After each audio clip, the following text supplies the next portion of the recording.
In 2026, Brazil will officially launch its central bank digital currency known as Drex, and while many people believe this will simply be another tool of modernization and efficiency, the truth is that Drex represents one of the most dangerous threats to financial freedom ever introduced in Brazil because unlike physical money, unlike even the traditional banking system, Drex is a fully programmable and centrally controlled digital version of the Brazilian real, issued directly by the central bank, meaning that every single transaction, every balance, every transfer will no longer be mediated by banks that at least require legal orders and due process, but will instead exist inside a digital wallet fully controlled at the central level, giving the state the absolute ability to freeze, confiscate, limit, or program your money at will without intermediaries, without delay, and without your consent.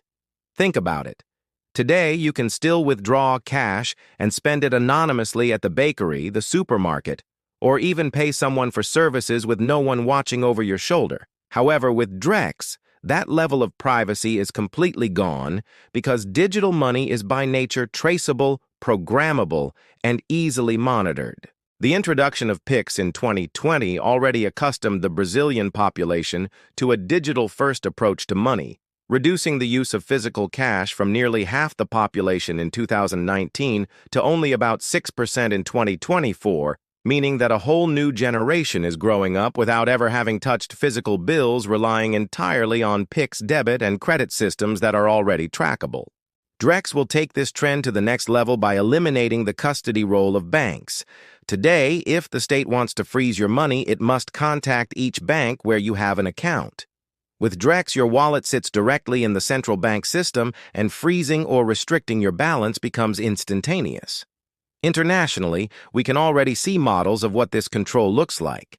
In the United States, political leaders like Trump openly banned CBDCs to protect citizens from government overreach, while in China the digital yuan is already used to control spending through programmability assigning expiration dates to money so that citizens are forced to spend within a time limit, restricting what categories of products government aid can be used for, and even enforcing location-based spending zones that can confine your purchasing power to a certain geographic area, essentially creating digital fences around people's financial lives. The same technology can be extended to censorship. Imagine criticizing the government online and waking up the next day to find your wallet frozen or worse.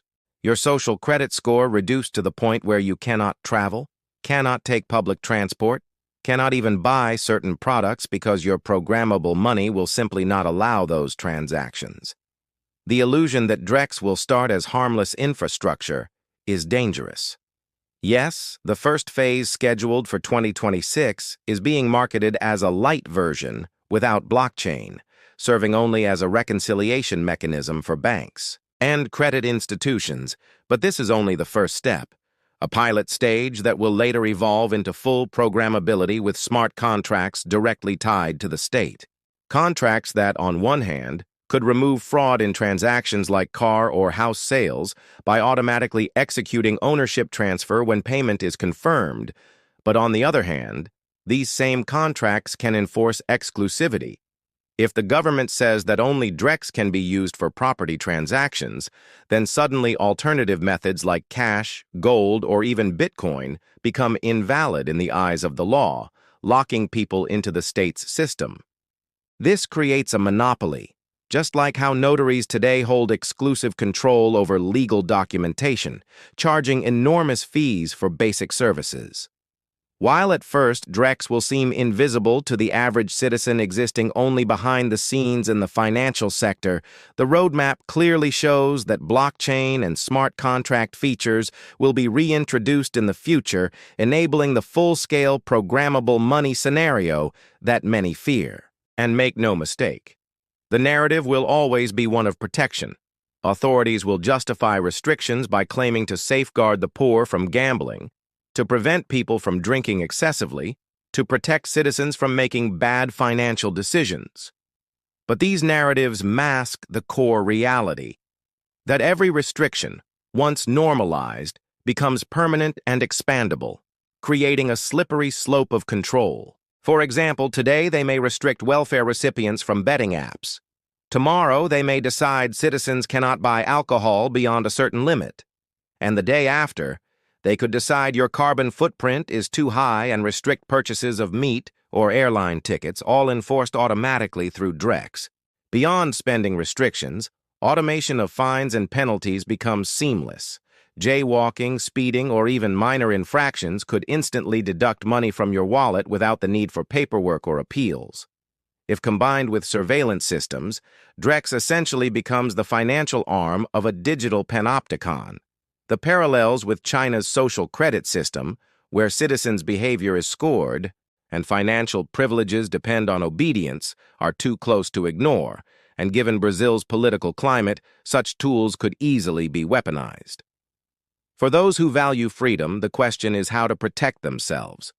Unfortunately, as the speaker in the video warns, there is no complete escape while living under Brazilian jurisdiction because the state holds the monopoly on legal tender.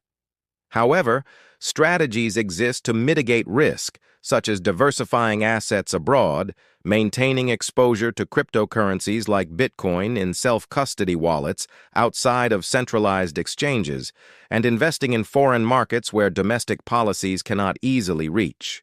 The urgency lies in acting before Drex becomes fully operational, because once implemented, capital controls may tighten, and moving assets abroad will become far harder. Many people underestimate the incremental nature of state control.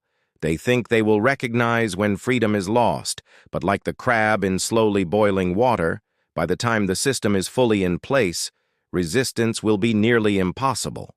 That is why raising awareness now, before 2026, is critical. The average Brazilian citizen is largely unaware of the risks distracted by convenience and short-term narratives, and if Drex succeeds in embedding itself quietly into the financial system, by the time programmability and restrictions arrive, it will be too late. This is why education, decentralization, and international diversification are essential today, not tomorrow. The threat is not hypothetical, it is already here, and history shows that once governments gain new powers, they never willingly give them up. Drex is not about modernization, it is about centralization, surveillance, and control. And unless people take action now, Brazil's financial freedom could soon be nothing more than a memory.